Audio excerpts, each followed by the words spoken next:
तब्बल 2 वर्षानंतरचं रुटीन पुन्हा चालू झालं का काय? मला तर आज असंच वाटलं. काय झालं ते पुढे सांगते. तर इथं सगळ्यात आधी घरची कामं आवरायला घेतली होती. मी भाजी टाकायला घेतली. इथं जिरा, मोहरी, कढीपत्ता आणि अद्रक लसूणची पेस्ट टाकून घेतली होती.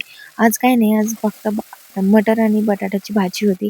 मटर बटाटा टाकून घेतला, नंतर टोमॅटो, त्याच्यानंतर हळद, मीठ आणि नंतर कांदा, लसूण मसाला आणि सब्जी मसाला टाकला.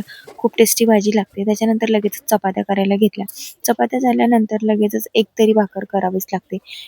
हे मॅन्डेटरीच आहे माझ्या घरामध्ये. तर म्हणजे सगळे जर चपात्या खाणार असतील ना, तर एक तरी भाकर खाणारा असतो. असतो म्हणजे असतो. तुमच्याकडे बी आहे का? कमेंट करून नक्की सांगा. तर चपात्या झाल्या, भाकरी झाल्या माझ्या आणि घरातलं आवरून मी निघाले होते. आणि आता इथली ही गडबड बघून तुम्हाला तरी समजलंच असेल, की मी आता आले कुठे. तर मी आले होते आमच्या दादाच्या स्कूलमध्ये, ते त्याला घरी नेण्यासाठी. ॲक्च्युली आज त्याला घरी नेण्यासाठी कोणीही नव्हतं. तसं तर हे काम माझ्या छोट्या बहिणीकडे आणि माझ्या हसबंडकडे आहे. पण ते दोघं अवेलेबल नव्हते म्हणून मलाच यावं लागलं.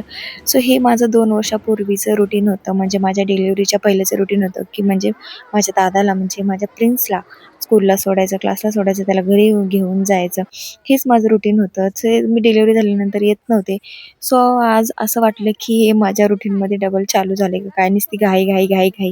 12 वाजेपर्यंत सगळी कामं आवरा आणि मस्त मग त्याला आणायला जायचं. आणि इथे बघा आमचे साहेब किती एन्जॉय करत होते आज. आणि दादाला घेऊन घरी आलो आणि घरी आल्याच्या नंतर छान-छान असं दुपारचं जेवण केलं. भेटूया नेक्स्ट व्लॉगमध्ये. तोपर्यंत बाय बाय.